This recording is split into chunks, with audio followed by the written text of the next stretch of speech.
You know, if you're like me and you're single and you have to pay rent because you don't own your own home and you're about to retire, so you're staring down the barrel of a fixed income for the rest of your life, and you look at the economic realities here in America today with the cost of living and rent and healthcare and insurance and gas and groceries, it doesn't pan out. It's almost impossible. In fact, I don't see how I could possibly retire here in the United States.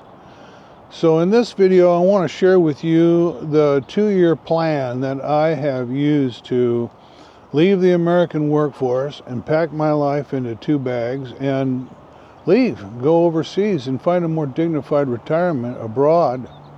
I started entertaining this possibility a few years ago when I would go next door to work every day and have lunch at a Mexican restaurant owned by a wonderful Mexican family. And I would go over there every day, and we got to become friends and get to know one another, and they knew my situation, and they were encouraging me to move to Mexico for my retirement. They were saying that I could easily afford to live in Mexico on a fixed income of $1,500 a month, say. And so I started really seriously considering it, and I was planning to retire when I turned 65, which was 2 years ago. So I got my vaccinations. That was over $1,000, and I bought this little video camera. I got a laptop, and I started, making serious plans to move to Mexico. And then I started to do the more detailed investigation and do some kind of in-depth research, and discovered that Mexico had raised the minimum monthly income requirement for a retirement visa to nearly $4,000 a month, when it used to be around $1,000 a month. So that pretty much precludes the possibility of moving to Mexico more or less permanently. But I had this kind of dream in my mind, and so I began investigating other possibilities and looking at cost of living around the world and the requirements for retirement visas and so on and so forth, and some of the solutions that others had come up with. You know, the typical Social Security check is between $1,500 and $1,900 a month, and I started looking at the data to see how many people might be in my, similar situation, and it turns out there's quite a lot of us out there who are really struggling to figure out how to make ends meet in retirement. 2/3 of retirees are dependent on Social Security for at least half of their income, and 25% are completely dependent on Social Security for their income every month. And of course, a lot of people are still married and they have a dual income then, which really helps out a lot. But if you're like me and you're single, my family's long gone, then it doesn't pan out. The math isn't going to add up. It's like I said, I don't see how I could possibly afford to retire here in the United States on a fixed income. 33% of older Americans have zero retirement savings. 80% say they couldn't survive a major financial shock like widowhood or major medical expense. And 41% say they plan to continue working for the remaining years of their life in order to keep up. But I don't want to let a fixed income dictate the quality of my life in retirement. I want to view my retirement as a positive and hopeful opportunity with increased freedom to explore and reinvigorate my life, and to learn and to pursue personal enrichment and creativity and positive intergenerational relationships. And I want to be able to use my retirement years to give back in some way. I don't want to be stuck in a kind of cultural context that embraces decline and loss in our later years. A lot of us have also had some kind of generational wrecking balls that have careened through our lives, like the 2008 financial crisis, where so many of us lost our homes. 1 out of every 7 homes were foreclosed upon in the financial crisis. And people got into these unsustainable subprime mortgages that blew up in their faces when the interest rates went up and their monthly payments skyrocketed. Their credits was destroyed, and there's been tremendous amount of market volatility. A lot of us have been putting money into 401ks, but most of us are not savvy, financial investment gurus. So it was very easy for a lot of us to mismanage our 401ks without realizing it. So that was a problem. Then there's the healthcare trap, where you can have a single medical diagnosis that wipes out your savings and leaves you buried under a mountain of medical debt. So many Americans have had to declare medical bankruptcy. And this almost happened to me when, in my late 50s, my hip started bothering me. It was sore and wasn't severe, but it was bothering me. So the next time I was into the doctor's office, I told him about it, and he said, "Oh yeah, well, let's get that x-rayed." And it turned out they are recommending that I have my hips replaced. In fact, they're saying, "You're going to have your hip replaced." That was an ordeal. It began an ordeal where I'm not able to work. I'm going through prehab. They schedule the surgery, but they schedule the surgery out 6 months. I finally get into the hospital and have the operation. They put me into 6 months of rehab. I'm on a walker for most of that time. I'm not able to drive for the first period because you can't use the clutch and so on. And after I get healed up from that and I'm figuring I can go back to work and finally start making some money again instead of burning through my savings, they say, "Well, okay, now we need to do the other hip." And I says, "What are you talking about, the other hip? You never said anything about the other hip." "Yeah, we got to do the other hip." "Okay, here we go again." So it was 4 years before I was done getting both those hips replaced and getting on my feet where I could go back to work. And I tried to relaunch my career, but I'd been out of the labor market for, a period of time, and it wasn't going well. You got a guy who's 60 years old trying to relaunch his career, and it's not panning out. The doors are just not opening. And I started to get desperate. I'm running out of money. I'm pretty much broke. And I'm thinking, my God, if I don't do something, I'm going to end up homeless or something.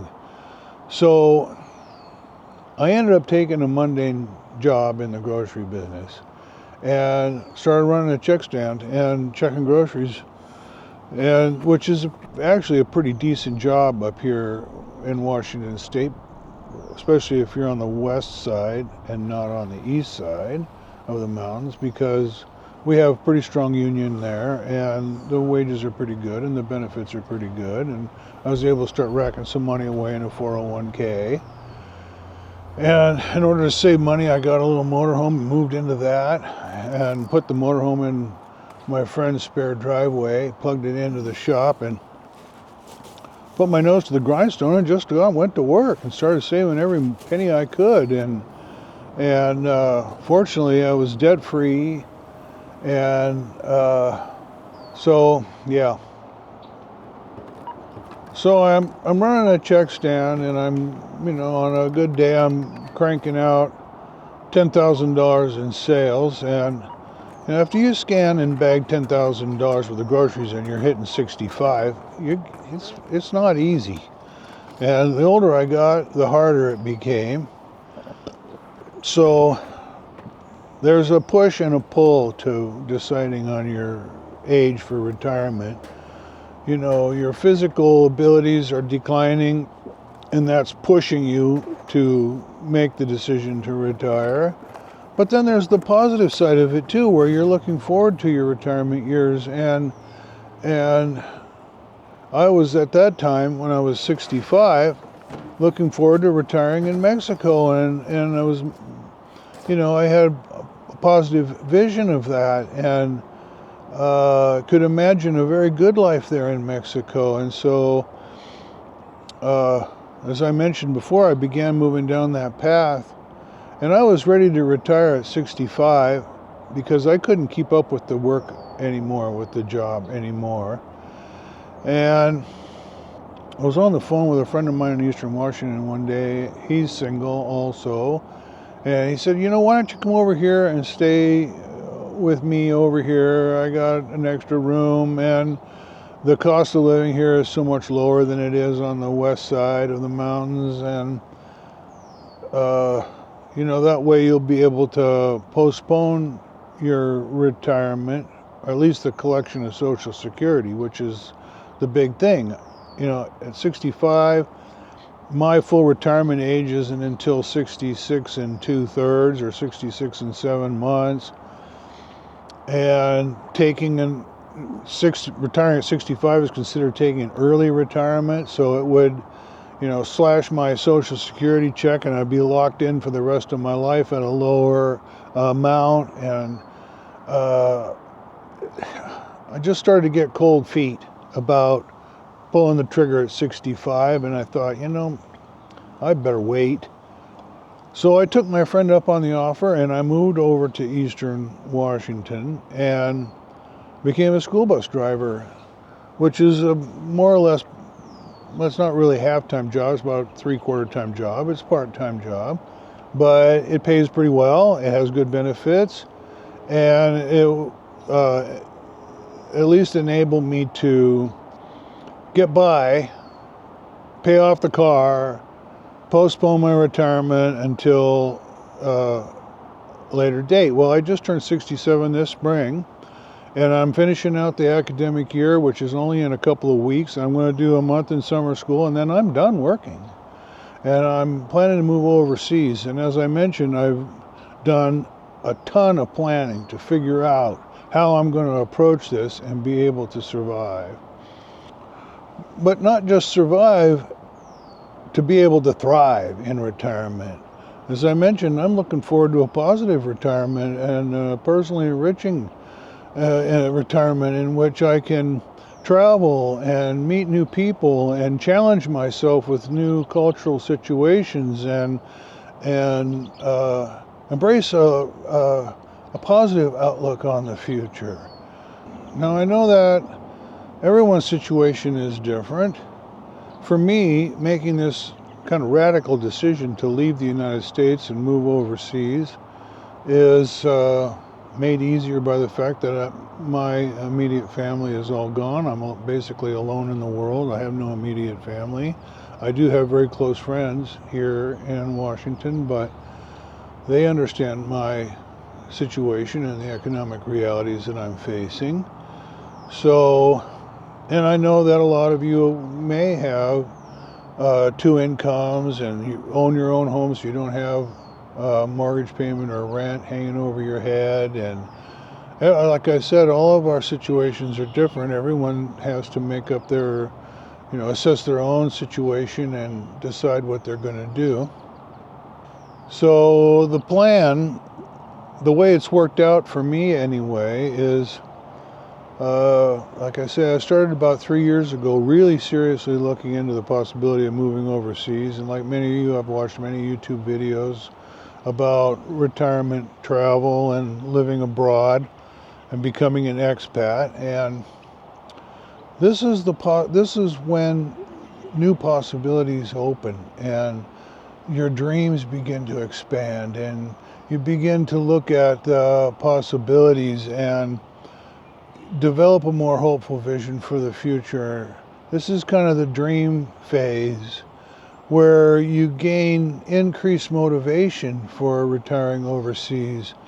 And I think this is so critically important because without that increased motivation, you're not going to do it. There are so many decisions that have to be made, and the planning is so involved and detailed that there's a mind-boggling array of decisions and possibilities and intricate details, all the visa requirements, what the healthcare situations are like, how are you going to set up your banking so you can how are you going to set up your phone so you can get two-factor authentications overseas, those codes you need to change things in your bank account. These are all things that have to be decided, and there's so much more that unless you have, unless you're really motivated, you're not going to do it. You won't do it.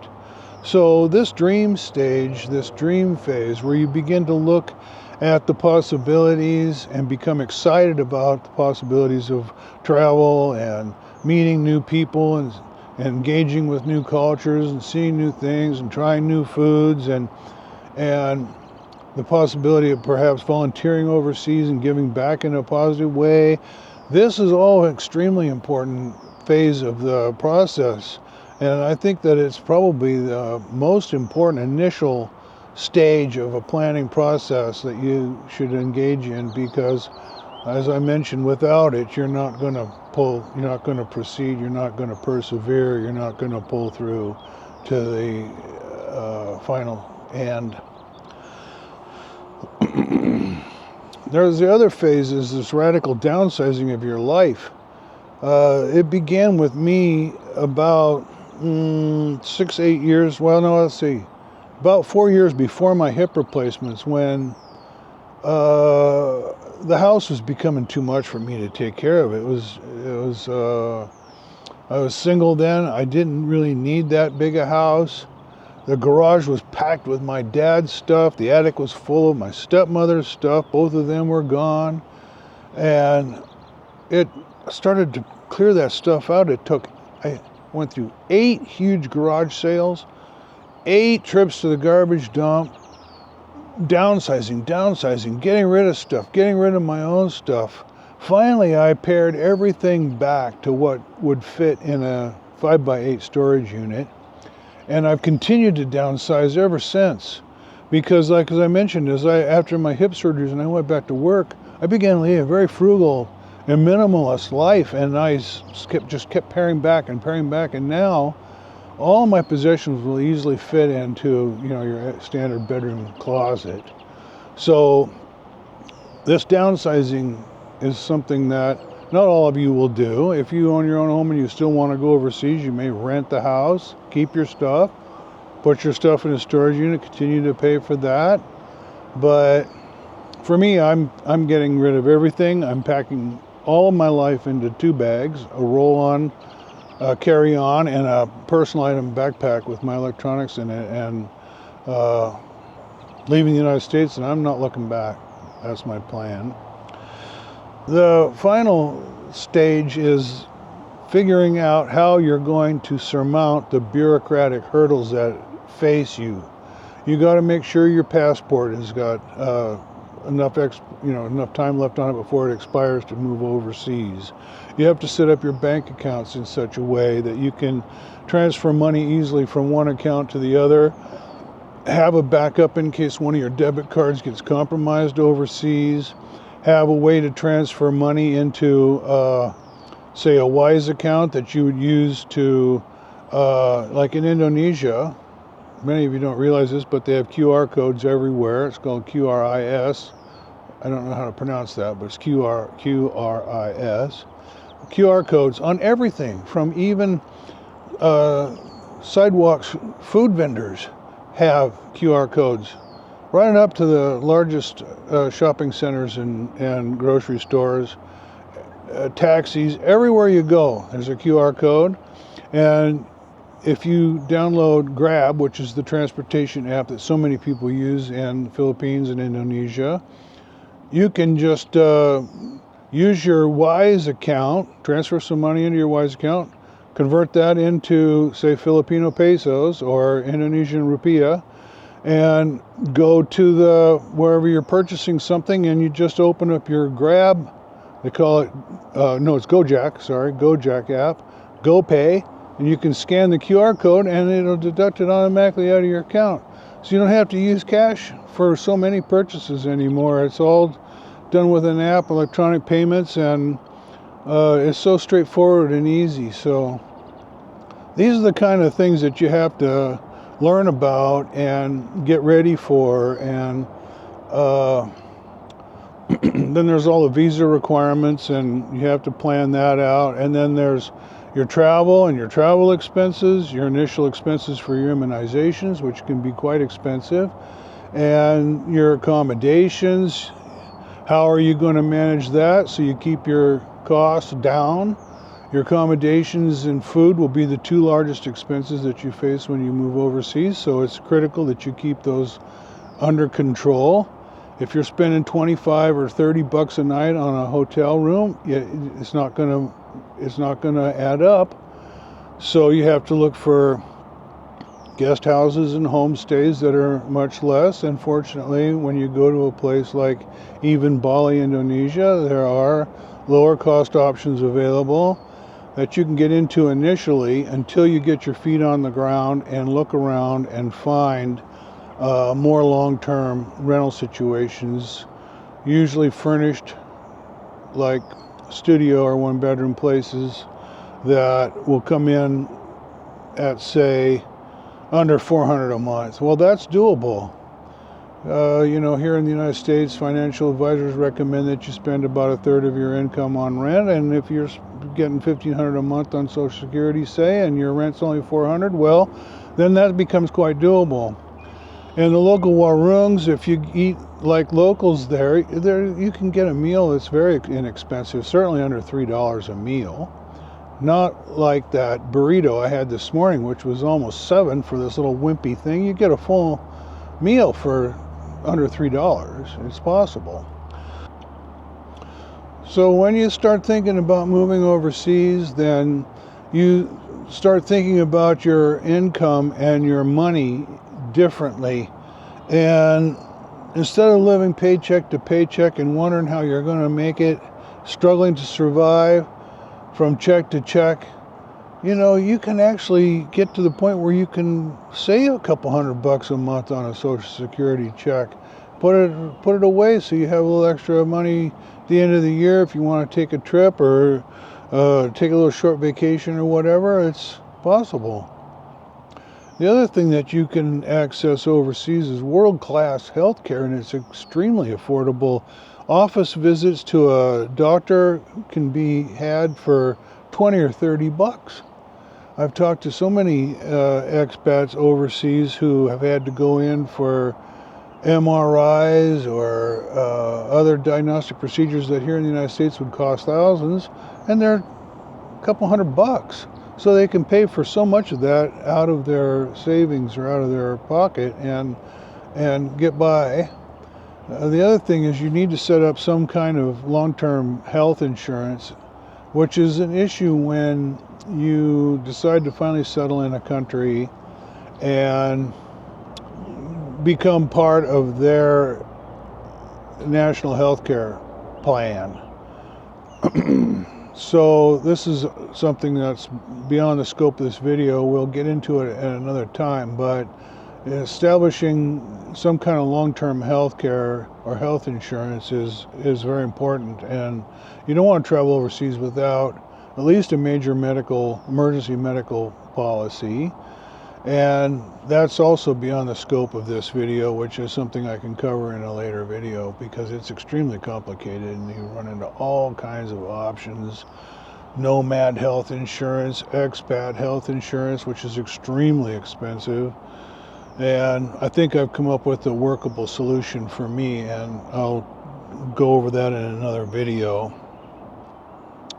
So this fall I was planning to take a slow trip down through Latin America and just stay for 2 or maybe 3 months in each country that I was considering in Central America, or that I am considering in Central America. So I go to Costa Rica for a couple of months, the highlands of Costa Rica. The weather's great, big expat communities. The problem with Costa Rica is that the cost of living is a little higher. Then I was planning to go to Volcan or in Boquete, Panama, and look at Panama, spend some time there. Then I was going to go south into Colombia, Medellin, and see what I thought of that, and then fly to Ecuador and go to Quito, Ecuador, not Quito, Cuenca, Ecuador, which also has a Very large and stable expat community, low cost of living. People say you can easily get by with $1,200 or $1,500 a month. You can buy into the public health care system there for very little money every month. Then if you have something major catastrophic happen to you, you at least go to the hospital and get it taken care of for next to nothing. So these are all possibilities that I was going to explore. But then I got a call from my friend in Bali, and he owns a villa there, and he has invited me to come to Indonesia for Christmas. And my heart really belongs in Asia and Southeast Asia, and I've often dreamt of going back to Asia and exploring Southeast Asia more extensively. And so this offer is too good for me to refuse. And so instead of going to Mexico this fall, I plan to go to Southeast Asia. I'm going to fly across the Pacific on a Japanese budget airline that offers lie flat seating, which is important for me because the last time I flew to Indonesia, and I'm in economy and my head is bobbing around trying to sleep on the damned airplane, those narrow seats, and you're confined in this little tiny economy seat trying to sleep. Even though I had a travel pillow, it ended up pinching a nerve in my neck. I got what they call foraminal stenosis, and it was causing shooting pains down the side of my body for a year. Before that, healed up to at least to a certain extent where it quit paining me all the time. And I thought then, oh, I'll never be able to go across the Pacific again. It's just too far, and I can't afford $2,000 or $3,000 business class seat to get across there. But then I found out about this budget airline, Zip Air, out of Japan. It's a subsidiary of Japanese Airlines, and you can get low flat seating and make it across the Pacific for around $1,000. And I thought, wow, this might be possible now again for me to go to Asia. So I'm taking my friend up on this offer, and I'm going to fly into Tokyo Narita Airport on Zip Air. It's going to cost a little over $1,000, but so be it. I've got some money in savings that I've saved up working in the grocery business. And from there, I'm going to Hanoi, and I'm going to spend a month or two in northern Vietnam. And then once you're in Southeast Asia, the cost of flights between countries is extremely low. It's just between $100 and $200 usually. Then I'm going to fly from Hanoi to Denpasar, Bali, and stay for a month in my friend's villa in the guest room, and then I'm going to spend 5 months touring through the Lesser Sunda Islands of Indonesia. You know, 3 years ago, I'm starting to think about retiring at the age of 65. I'm in the check stand, and I'm thinking back to 1994 when I took a vacation in Mexico, and I went swimming with the fishes, snorkeling with the fishes. And it was like diving into an aquarium, and all these beautiful, colorful fishes are swimming up around me. And I thought, my God, that was one of the best times of my entire life. I want to do that again. And I thought, there's no reason why I can't do that again. And then about a week or two later, I started thinking about the possibility of scuba diving. I thought, can I learn to scuba dive at my age? Is that possible? You know, how rigorous is it? And so I started investigating that, and I found out there's no reason why I can't learn to scuba dive. I have no major, no chronic health conditions. I'm in pretty good shape. So I thought, wow, this is like a bucket list item I can add to my retirement years and go explore the wonders of nature undersea. And so I'm going to learn to scuba dive in Bali. That's my plan. And then I'm going to travel further east through the Lesser Sunda Islands to Flores Island, which is the site of the Komodo National Park, and it's some of the best diving and scuba diving in the entire world. It's on the edge of the Coral Triangle in that area. And the Philippines is also another place that has tremendous snorkeling and diving. So many locations in the Philippines. The Philippines is made up of over 7,000 islands. It's in the heart of the Coral Triangle, and So there's so many opportunities to go scuba diving and snorkeling, and the snorkeling is almost free. And to go swimming in the ocean again, those warm ocean waters, they're over 80 degrees usually, and this has really made me so excited about going overseas, is being able to learn these kinds of new things and explore these kind of new experiences, these new things. It's so hopeful. So I'm gonna keep you updated on all of that. So we'll see what happens. I'll pack my life into 2 bags and head overseas, and I'll keep you updated as we go along. In the meantime, I'm going to make a few videos about the practical realities of planning for a trip overseas and for retiring overseas, and talk about the visa situations and how I've narrowed the choice of countries down.